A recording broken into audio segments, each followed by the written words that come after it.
Í þessu myndskeiði ætla ég að sýna ykkur hvernig ég gerir smartart í verkefni 14 Multilevel-list.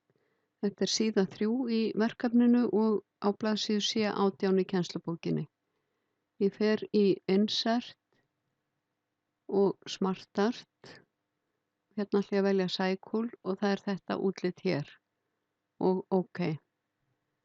Þannig að ég ætla að hafa, mér finnst þægilegra að hafa sýnilegan textann hérna megin, þannig að ég ætla að skrifa þar inn.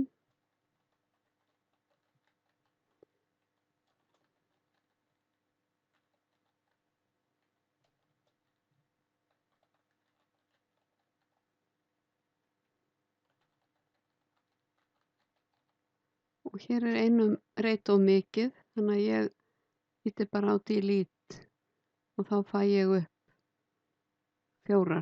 Ef ég hefði ætlað að bæta við hefði ég ýtt á enter. Svo loka ég þessu hér og ég ætla að minnka þetta og velja in front of text. Þá fæ ég þetta hér og ég ætla að breyta útlitinu aðeins líka. Ég ætla að mjókka þetta hérna og hérna í Smartart Design get ég breytt eins og ég vil og í Change Color þá get ég breytt litum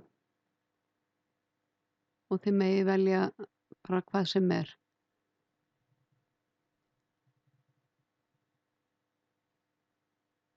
Í bókinni þá er þetta bara með útlínum, engri fyllingu en þið megi ráða bara hvernig þið hafið þetta. En ég ætla að vista